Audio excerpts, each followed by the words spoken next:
There's a quiet terror we rarely speak of. It doesn't wear the face of war, or famine, or even death. It's something far more intimate. It looks like an open door, a door we say we want to walk through, a door labeled freedom. And yet, when we finally stand before it, we hesitate. Not because we're weak, not because we're lost, but because deep down we know the truth. Freedom is not the absence of constraints. It's the presence of responsibility, and responsibility, that's where things get uncomfortable, This is the story of that discomfort, of why we crave freedom, and why we often run from it, of what philosophers like Sartre, Kierkegaard, and Fromm have tried to tell us for centuries, and of how, if we're brave enough to face it, freedom might just be the thing that saves us. We live in a world that markets freedom as a product. Buy this, go there, be whoever you want. Swipe left, swipe right, pick a new identity. Freedom is in your hands. And yet, most of us feel more lost than ever, more anxious, more paralyzed by options, as if the very abundance of choice has become its own kind of prison. Jean-Paul Sartre would have understood this. To him, freedom wasn't about doing whatever you want. It was about realizing that you are the author of your life. That there's no divine blueprint, no cosmic script, only you, choosing. And that's not liberating. It's terrifying. Because it means there's no one left to blame. Sartre called it radical freedom. The idea that at every moment we are free to choose, to say yes, to say no, to walk away, to commit. But with that power comes a shadow. Radical responsibility. You didn't just end up in that job. You chose not to leave. You didn't fall into that relationship. You chose to stay. And here's the kicker. Even choosing not to choose is a choice. This is where most people freeze. Because freedom, real freedom, doesn't come with instructions. It comes with consequences. And so rather than take the leap, we do something else. Something ancient. We flee. In 1941, a psychologist named Erich Fromm wrote a book called Escape from Freedom. It was his attempt to understand how entire societies could surrender to authoritarianism. His answer: because people are afraid of being free. When the weight of freedom becomes too much, we run toward anything that promises certainty. A leader, a belief system, a routine.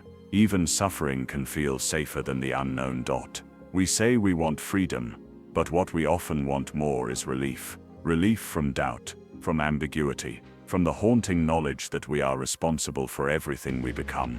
Søren Kierkegaard, the melancholic Danish philosopher, saw this fear too. He believed freedom confronts us with something unbearable, the anxiety of possibility.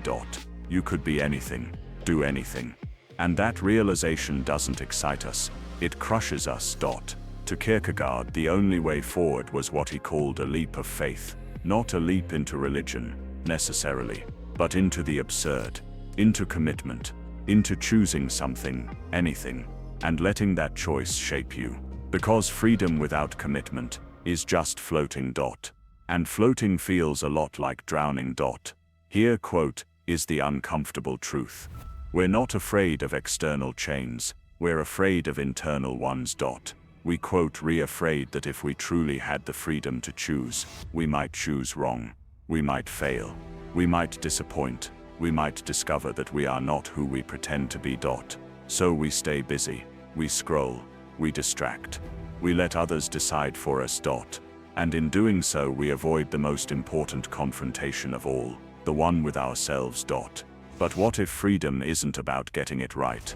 What if it's about showing up? What if it's about owning your choices, even the messy ones? Freedom is not a feeling. It's not euphoria. It's not escape.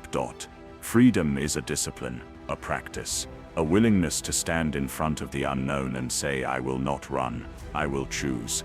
Even if I'm afraid, even if I don't have all the answers, even if the world tells me to conform. Because in that moment, you are more free than you've ever been. So, here we are, back at the door. It hasn't gone anywhere. It never does. And maybe this time when you stand before it, You won't turn away. Maybe this time you'll walk through. Not because it's easy, not because it's safe, but because it's yours. Freedom is the burden of becoming yourself, and no one else can carry it for you. We crave freedom, we sing about it, we fight wars for it, we post about it online as if it's the highest ideal. Liberation from tyranny, from rules, from expectations. But what happens when we get it?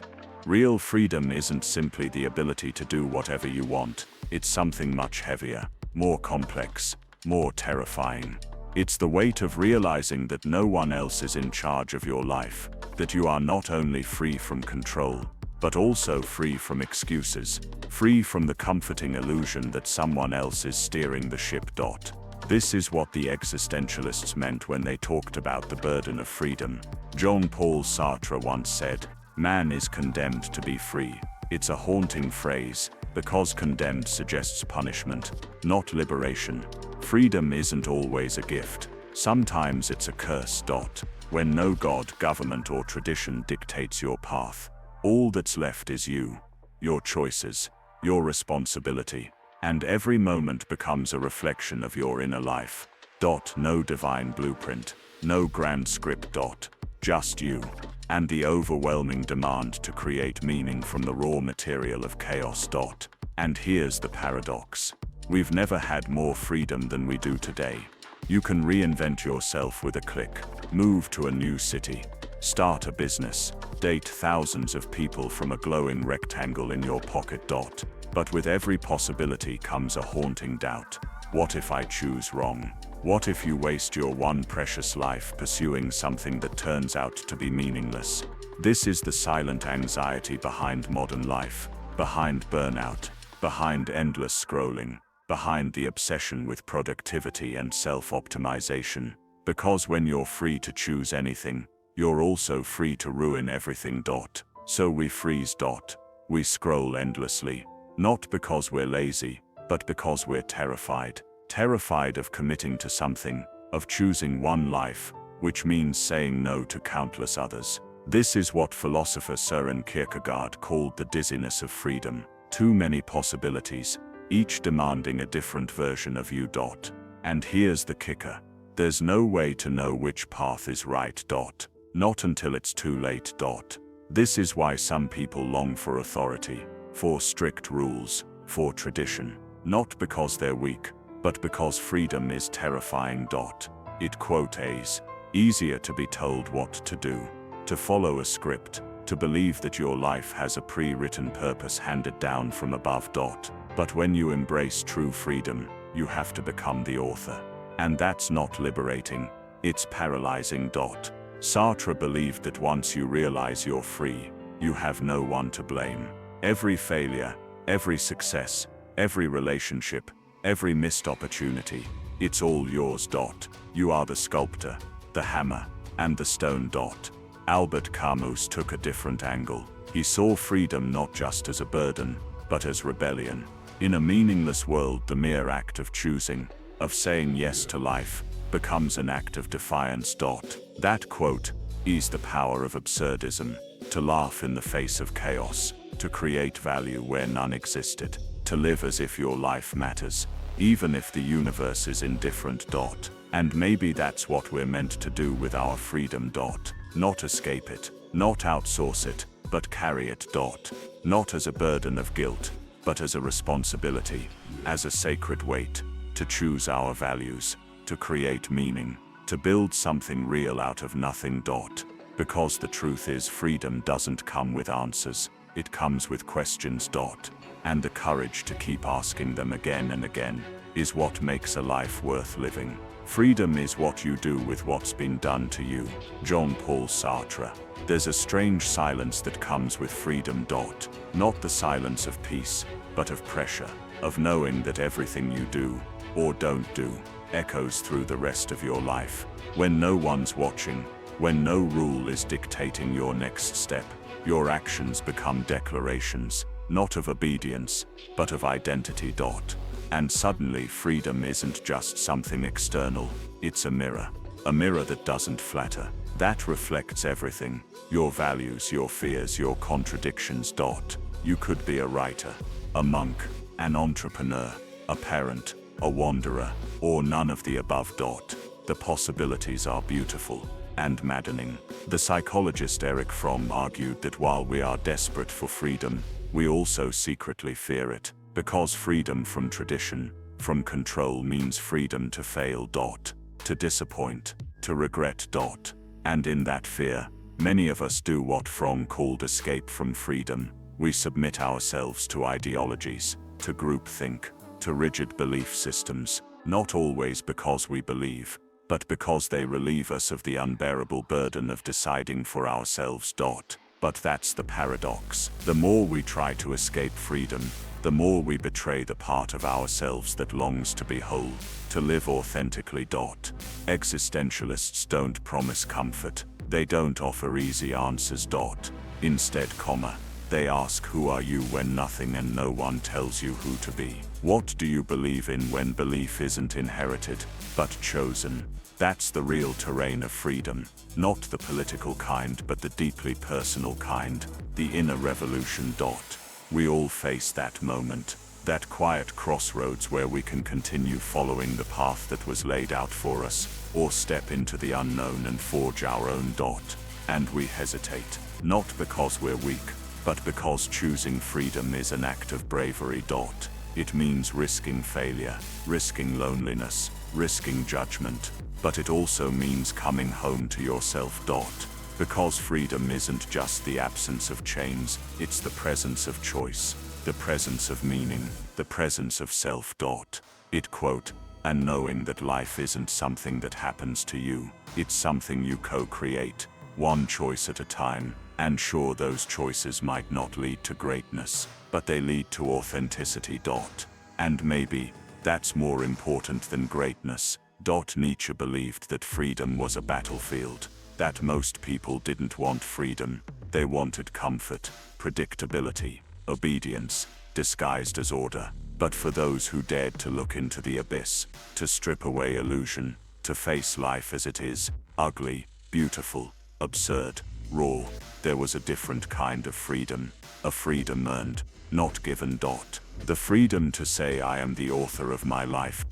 No divine plan, no moral safety net, just will, just choice, just responsibility.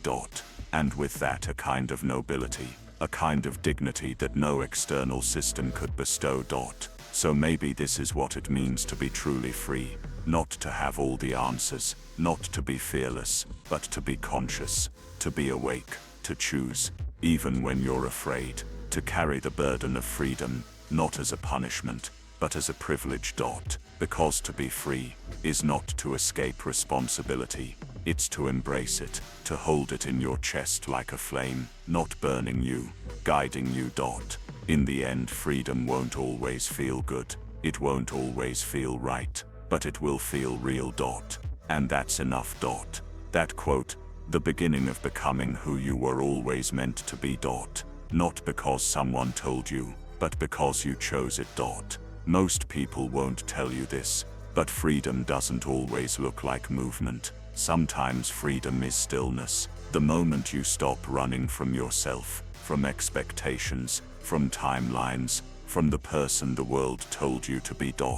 Philosopher Jean-Paul Sartre said it plainly, man is condemned to be free. He didn't mean it as a compliment. He meant that we are thrown into this world without instruction, yet still held accountable for everything we do. No excuses, no divine puppeteer, just you, your mind, your choices. It quote, serifying. Because if you succeed, it's on you, but if you fall, if you waste time, or stay stuck, or hurt others, that's yours too. Modern life bombards us with freedom. Swipe left, swipe right, change careers, move cities, reinvent yourself. But with every option comes a cost, the fear of missing out, the ghost of every door you didn't walk through. We forget that choosing one thing means letting go of countless others.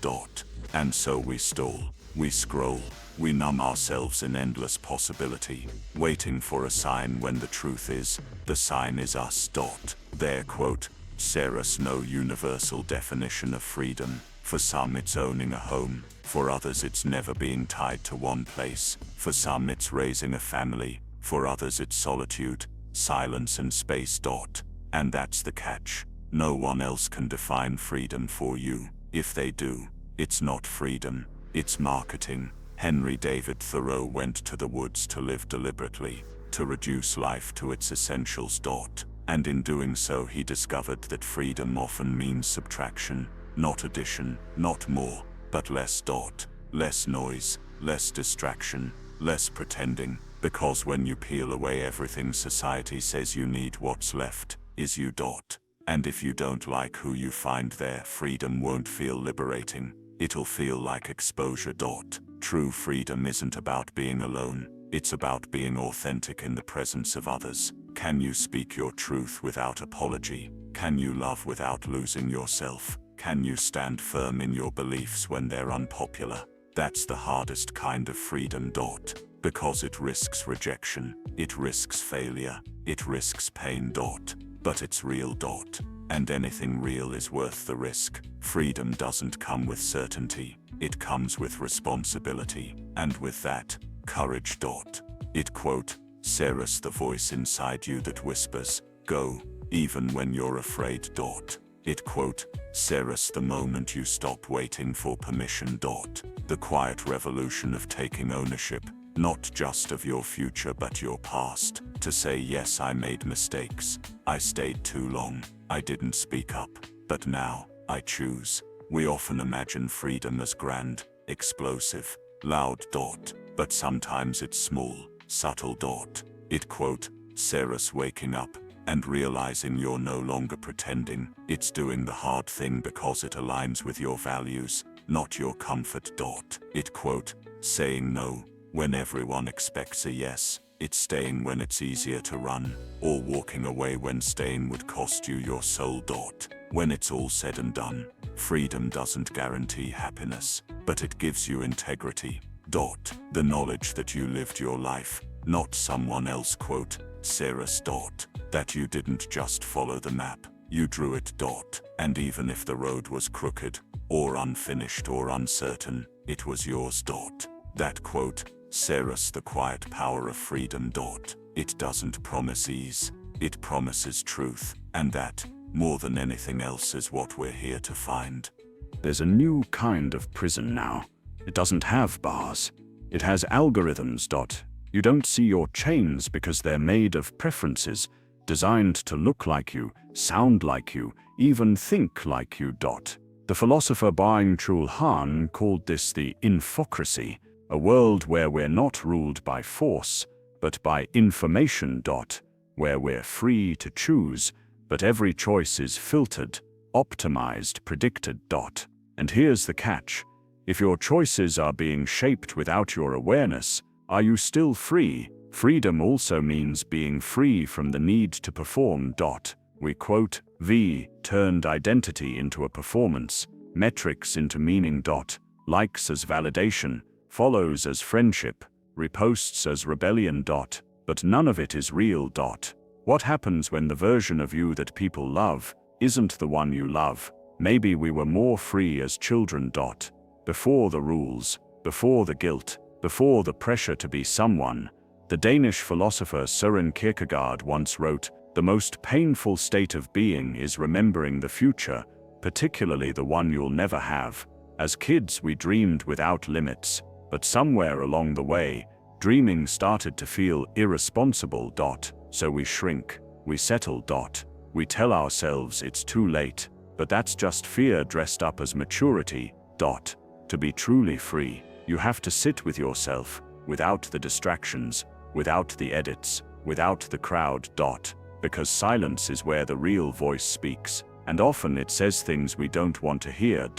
That you're tired, that you're tired, that you're disconnected, that you've been living someone else's dream.